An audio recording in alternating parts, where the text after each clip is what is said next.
Hello and welcome to In the Know. I'm Mark Crosby of Quincy Access Television. Thank you for joining us. In the Know is a program that helps you basically to stay informed. Our guest on today's program, and has been in the studio on more than one occasion, has become a monthly guest actually, is the Norfolk County Sheriff. That would be Patrick McDermott. Sheriff, welcome back.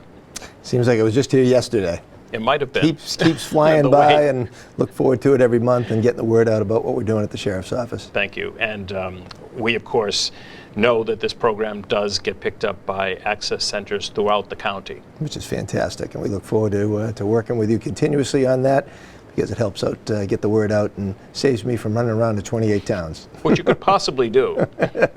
My schedulers person. Have me out there pretty much every day, so I could probably hit a few cable shows if I needed to. And we do have Around the County, which I hope we get to in this edition, which will have you doing just that. Cool. Very good. So let's talk about kind of a recap, I guess, a look back. Yeah, it's amazing how it's been. It's almost been 2 years since I've become sheriff. I just was reelected, but I was finishing up Sheriff Bellatti's final 2 years in his term. So I had 2 years to be a sheriff, get some things up and running, set up my administration. I was reelected for a 6-year term now. So, but just looking back over the first those 2 years in office. Really delighted to report on how many things we've done, and I think that many people, December becomes that time of year that you reflect back on what you've accomplished, what you didn't accomplish, and maybe something to look forward to in the new year. So we do the same thing at the Sheriff's Office and reflect back on all the programming and the success stories we've had, and we want to build on that for the future. Well, let's start with accomplishments regarding justice-involved individuals. Well, that's the name of the game, is what we do at the Sheriff's Office, is working with justice-involved individuals in the care and custody of the men that I have custody of. And, we're averaging over the last 2 years about 300 to 330 men in our direct care and custody. Our female population, as I've reflected in the past, we have a partnership with the Suffolk County Sheriff's Office, so our female population does work with the Suffolk Sheriff. But for the men that work with us, we focus on our responsibility is to make sure of their care and custody while they're in our office. They're sometimes here for a short period of time. Our men serve up to 2.5 years in the House of Correction, but we also have men who are on pretrial before they go to trial. And so we don't know how long they're going to be with us, but we value the time that they're spending, and we hope that we provide a productive environment for them as they ponder what they're going to do post-release. So some of the programs that we've been very happy to report on, mostly based around education. I think that education is one of our prior segments that we've had on this show. We invest a lot in our education for our staff, but our justice-involved individuals, we're very proud of some of the accomplishments that they've had. One of them is a real signature program that we've partnered with Northeastern University, and it's through funding from a Pell Grant that allows our individuals to get towards a bachelor's degree in education. So they take courses in interdisciplinary studies with us, and they begin some of the courses there. And once they've gone through their programming, when they leave us, they can take those courses and those course credits towards whether it's Northeastern itself or any other accredited school where they can use that to further their education. We're very happy that 8 people have participated thus far, all of whom have completed their classwork with at least a B or better, which is great. So they have all have well passing their grades, and like I said, they'll be able to transfer those college credits to a college of their choice when they leave, and so that's important. So our other approach that we've done is job readiness, and we have a program called Employ, which is a comprehensive job training program that helps justice-involved individuals find success in seeking employment post-incarceration. We focus on job readiness training, occupational skills training. We give coaching for these men, help establish long-term and short-term goals as they're approaching leaving our facility. We focus on coaching them. Some of them are fathers, so we coach them on responsible parenting, mental health counseling. Certainly those that have substance use disorder, we want to make sure that they're on track with that. Our biggest thing is job placement, making sure that individuals have a job when they leave. That's extremely important to make sure that there's something that they can hope for on their release. We're fortunate that we have been able to identify over 200, I think it's close to 260, CORI-friendly employers that are willing to hire one of our justice-involved individuals when they leave our facility. We provide the skills and the training, and then they're geared towards a job when they leave our facility. One of the things I'm really proud about is that we've really focused on post-release support. It's something that we're going to also expand upon in the new year. And you know, the road to success starts on day one when they come into our facility, but it certainly doesn't end when they leave our facility. It really it's kind of like a graduation, or as they call it, commencement. When they commence their post-incarceration life, you know, we want to make sure that they're set up with the tools and the resources and the counseling that's necessary so that they can succeed after they leave our care and custody. So we're very happy about what we've done on that release effort. We also focus on one of the programs that I really was proud about, and having just been through Veterans Day, and this morning having participated in the Wreaths Across America program up at the State House. Veterans services are very important to me. I'm the son of a World War II veteran, and my uncles were in World War II and Korea and Vietnam. I had cousins in Afghanistan, and a lot of times we have veterans after their service, sadly through mental health issues and substance use disorder, do end up in the criminal court system. So we've partnered up with various veteran service providers, both locally in the various towns, but with the Massachusetts Veteran Services, Veterans Administration, and various other nonprofits to make sure that veterans who are incarcerated in our facility have the services that they need. And those are both sentenced inmates as well as pretrial inmates. So our veterans assistance is, I would say, second to none in the Commonwealth of Massachusetts. So we're very proud of that as well. And then turning into our furry friends, we invest heavily in taking care of our wild animals down at New England Wildlife Center in Weymouth. We have a great partnership with them. That happened before I was a sheriff. Sheriff Bellotti had put that partnership in place, but we were able to expand upon that to both our male and female populations to make sure that there are those men and women who go down, they get training at New England Wildlife Center, and they then get certified in veterinary care, pet grooming, and once again, that sets them up for success post-incarceration, so when they leave our facility. So and a lot of things, we're coming out of COVID, which is great. All of our vendors, our third-party vendors have been invited back, our instructors. So we have a lot of the programming that was cut prior to COVID and then just was eliminated during COVID back, and that includes, you know, yoga and meditation, culinary arts with our Safe Serve program, computer education classes that we've had, anger management, parenting. We've got a great panel that comes in to talk about mental health and substance use disorder. It's our recovery coaches come together, and we've had at one point over 29 service organizations come in and offer their services for what we're trying to do. And we also do a lot of work with, when I say about substance use disorder, with overdose prevention work, and then also training on Narcan. So in the event that people still have an issue and they may be in danger of overdose, and we make sure that that proper Narcan training is in place. But there's so much that we have been doing. We're excited about it.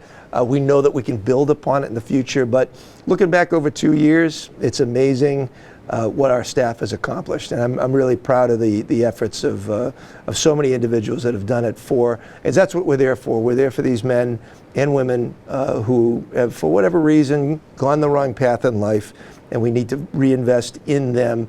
They're human beings just like you and I, and they want to do well, and it's our obligation to make sure that when they go back into their communities that they're ready to go. Well said. Very well said.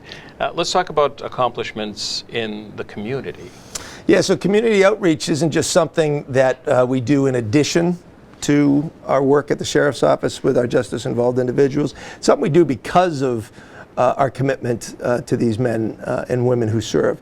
Our engagement helps to build safe and strong, thriving communities, and we want to make sure that these communities are likely to produce the conditions that individuals who live there feel safe, and our justice-involved individuals who go back are less likely to experience the conditions that put them in jail in the first place. So we're very proud of our community engagement and support, and we work with the local officials. I mean, I put together a new program called the Norfolk County Public Safety Alliance. And there's a lot of great programs over the years from the Sheriff's Office. We partner up with the DA now, Mike Morrissey, as well as the former Sheriff and current Norfolk County Treasurer, Mike Bellotti. The three of us have partnered up just so that we're not duplicating a lot of the efforts that go on with community programming. So we do a lot of work with programming for our seniors, for our kids. I've participated in Mike Morrissey's basketball camp. I've participated in, I think, Sheriff Bellotti, but Treasurer Bellotti is going to be getting involved with the Credit for Life program. And we're going to set that up around the county to make sure the kids are set up for success in life. And but that's basically this Public Safety Alliance is all about, is to reconstitute it, partner up with our local health boards, our veterans groups, our fire and police and first responders to make sure that this program provides a safe opportunity for everybody to live and work. Self-defense classes. Yes, this was a tragedy that has turned into a triumph. Vanessa Marcotte, who was a young woman who was jogging and was sadly abducted and killed. And this was a program that I think was launched out of Worcester. It might have been Worcester. I think it was Worcester County. And we've partnered up with the Vanessa Marcotte Foundation, and it is a partnership that trains some of our staff. We have some of our female officers who are being trained on self-defense techniques. And what we're going to end up doing is being able to take those programs throughout the county to work with women on safety issues. And certainly we're filming here in the city of Quincy, and certainly there was a sad event that happened at the Wollaston train station about a month ago, where a woman was abducted and was horrifically assaulted. And we're hoping that some of these programs that we're offering will provide some solace to people to be able to protect themselves in the event of an assault like that. So we're very honored to have the Vanessa Marcotte Foundation as a partner, and we're looking forward to rolling that program out after the first of the year. Here's I guess, a staple of the Norfolk County Sheriff's Office even before you came on board, and that is the Youth Leadership Academy. Yeah, we're really proud of the 20 years that have gone on. We celebrated the 20th year this year of the Youth Leadership Academy down at our Braintree campus. But as I said before, as I campaigned for sheriff, I realized that a lot of our services are very centrified around Quincy, Braintree, Weymouth. And so when I go and talk to folks down in Franklin and Foxborough, Plainville, Bellingham, there was a lot of services that were lacking. And one big one was the Youth Leadership Camp. So very proud that we piloted in my first year as sheriff a program down in Franklin, which turned into a full-time program this year. Very successful, sold out instantly. We're going to be rolling that back out in 2023. But once again, a kudos to the staff. This is a 20-year in the making program that really helps kids identify as future leaders, making good decisions, teamwork, team building, and it's something that I'm very proud of. Here is something new under your watch, and that is the Norfolk County Heroes program. Really something that, it came out of just a simple conversation about, recognizing unsung heroes, everyday people that do great things, ordinary people doing extraordinary things is what it comes down to. And so we ask for people to submit nominations, and we look in the newspapers to see if there's anybody that's out there. And so we've been proud to present 7 recipients have had that award. We'll be honoring 2 more individuals at our upcoming graduation.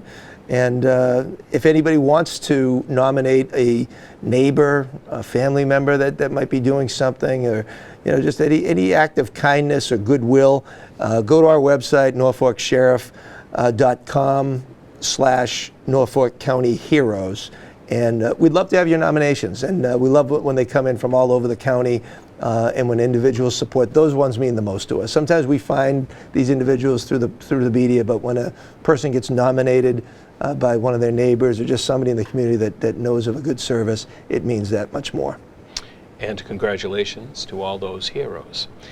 Let's talk about general, I suppose, community activities.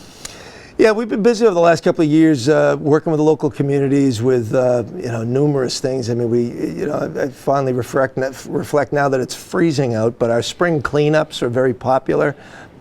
We've engaged, we have our staff that go out and help out, with the spring cleanups, and I'm sure the fall cleanups as well. But we've participated in Memorial Day activities, helping clean up our cemeteries.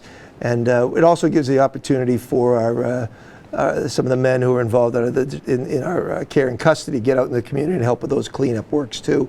But we've also, we came out of the pandemic. We participated in vaccination clinics with Manatee Community Health Center. We've had holiday toy drives at the jail. We've participated with the United Way, with the Norfolk County Central Labor Council in numerous food drives. I know we've had a couple of blood drives. We had one with the Mighty Quinn I think it's this year or the year before. But it's about engaging the community on good works to make sure that we maintain that moment of public safety, that making sure that people feel safe in their community, and giving back is something that we really believe is a staple of what we want to do as an organization. So very proud of our community activities that we're doing. Our public safety days were a huge hit this past year. We had those around the county as well, and it gives an opportunity really for people to engage local public safety officials, and I think that's really important in this day and age. We are now going to turn our attention to the sheriff's office, and we will start with recruitment in that office. Yeah, these days it's a lot of law enforcement agencies are having a difficult time recruiting quality candidates, in the police departments. And I heard from a recruiter, even in the military, say that it's one of the most difficult times to recruit for our military. And we've been fortunate. We've a great team of folks that go out to the various community affairs. We talk to, we set up booths at different events. We go to local colleges, and we're advertising quite a bit. We're always on a rotating schedule in terms of hiring quality recruits, by and large for our security personnel, but also for the other areas in the jail. Since I've been sheriff, we've put on 3 classes. So we're over 50 new corrections officers have come through our recruiting program. They're top-notch candidates as well. We're very proud of what they've accomplished. We're looking forward to a graduation this month. We always make sure it's right around the holidays, it seems, because it's much needed time off for our existing staff. So when those new recruits come on board, they're always told to expect, you're going to be working Thanksgiving, you're going to be working Christmas, 4th of July. So they'll be on board for the Christmas holiday. And we do have a couple of photographs that I believe my director will get on screen momentarily. Yeah.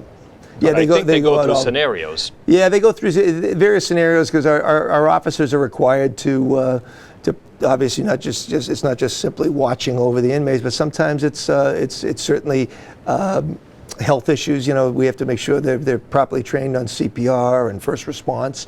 But sometimes it's some delicate issues with violent offenders, and sometimes we need to do cell extraction. So we go through an enormous amount of training to make sure that even, we talk about use of force issues, that's a last resort. And so we train heavily on that to make sure everything is done by the books, by the codes, to make sure that our forces are trained to the best they could possibly be. Those photos are up on screen. So as I believe there there's we about go. 3 photos here for Yeah, that's probably there's probably a handcuff technique that's being used there. I'm not sure if they're doing that, but they all have to learn how to be pepper sprayed. And so anybody that's going to use pepper spray, has to be pepper sprayed. And so they want to feel what they feel. So they realize that it is a last resort, but they know that when they spray that, the effects that it might have on them. Let's look at the drone unit.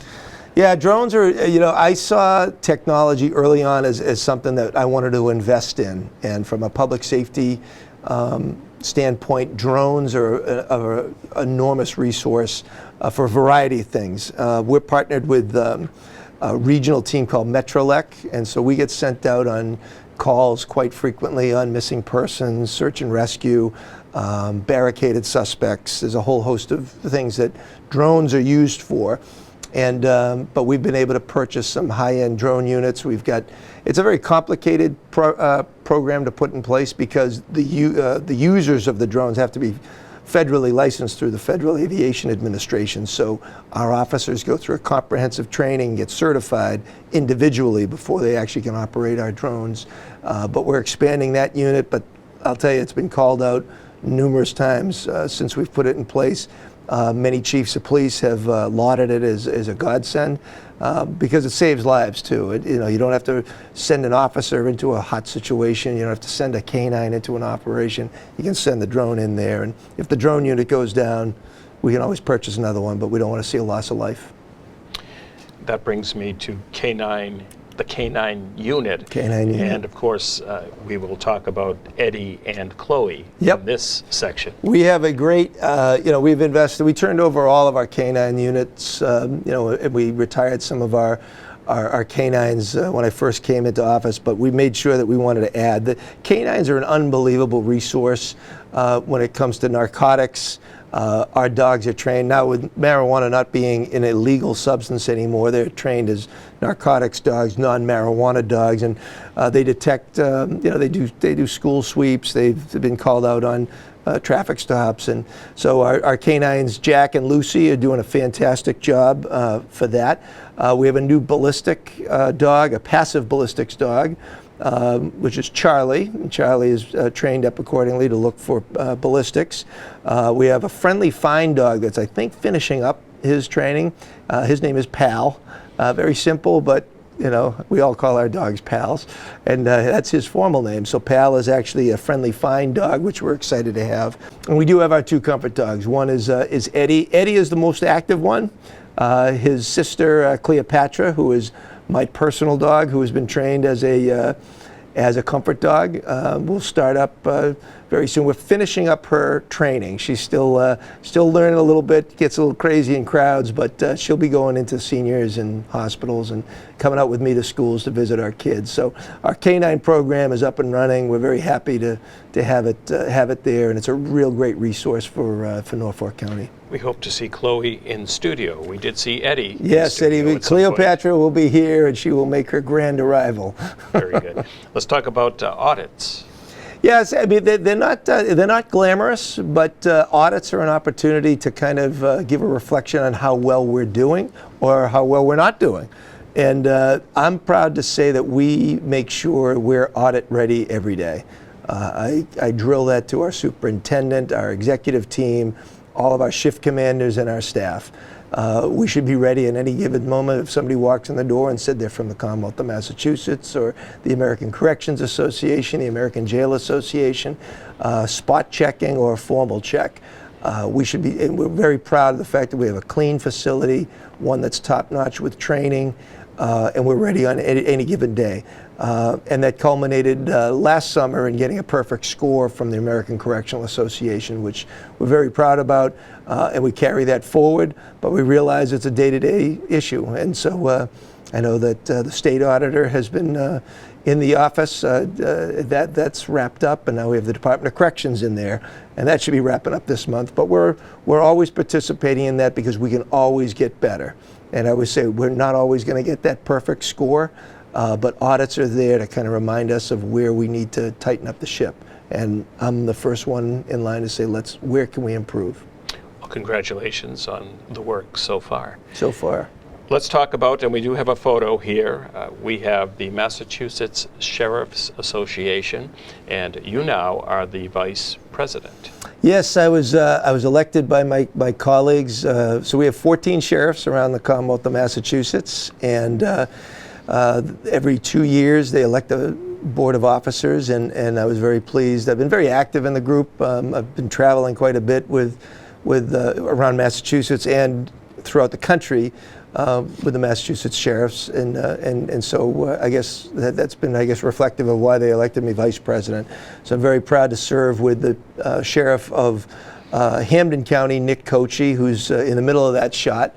He will be serving as president of the association, and then our sheriff Bob Ogden from Dukes County. And for those who don't know where Dukes County is, that is Martha's Vineyard. So we wanted to bring in, our bylaws changed to make sure that a small rural sheriff would also participate in our board. So Sheriff Cochi, myself, and Sheriff Ogden will now make up the board for the coming 2 years. And we have a lot on our agenda.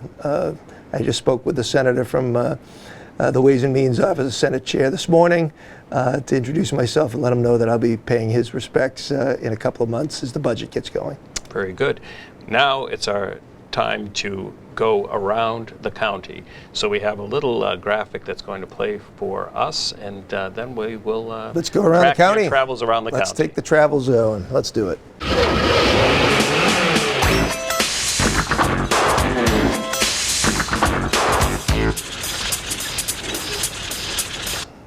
Okay, Classic. We are beginning in Medway. Thank you. I love it. So Medway. So we had quite an event there. We had a Festival of Lights parade, and I'd never participated in an evening parade before, and it was a 6-mile parade through the town of Medway, packed. I mean, it's one of the smallest towns that I represent, and it was 10 deep on both sides for 6 miles. I couldn't believe it. It was nighttime. We entertained the crowd. I enjoyed doing a little singing on the float. We had participants from the sheriff's office on our float, and really great turnout from the people in Medway. We will come to Quincy at the end of the program. Before we get there, with the holiday theme, by the way, before we get there, students at the Hanson Elementary School in Canton. Yeah, so I think we sent Eddie and Officer Mike to hang out with the Hanson Elementary School kids, and this is something that Eddie does almost on a daily basis. And so if anybody's looking for a visit from Officer Mike and K9 Eddie, contact our office, info@norfolksheriffma.org, and we'd be happy to have Officer Mike and K9 Eddie come out and visit you, or it might be the sheriff and Cleopatra. Very good. And we are just going to go through a few photographs from the holiday happenings throughout the county. Well, I think these specifically in Braintree. In Braintree, yeah. We have last year we did our holiday happenings in Braintree as a trial run, and it was so popular we brought it back this year. We refined it. Hundreds of kids came out on Friday night and then on Sunday to do arts and crafts. You know, you could do a letter to Santa. Do an ornament, and we serve hot cocoa, popcorn, and cookies. It's just a really fun, family-friendly event. Santa was there, stayed as long as he had to take as many pictures, and I, in fact, deputized Santa Claus yesterday, and now Santa has a badge. So just in case he gets pulled over on Christmas Eve, he'll be taken care of. Be careful with that sleigh. As we close, as I had promised, we had you visiting Quincy during the Christmas parade, so we will end on that note. Sheriff, I want to thank you for joining me, and I look forward to talking more with you in the new year. Yeah, the new year will have great things coming. We have a lot on the agenda in the next coming year. So, and yeah, let's roll a little holiday Christmas parade in Quincy. Very good. Of course, the Norfolk County Sheriff's Office is always a prevalent fixture here in Quincy. For sure. Sheriff being from Quincy. Okay. Pat McDermott. Right.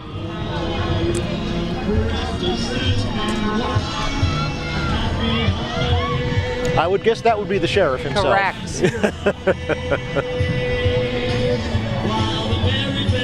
There's his color guard banner with traditional Christmas sweaters. I love it. Yep. Very good. And there he is. There he is. Sounding great. He loves this. Yeah.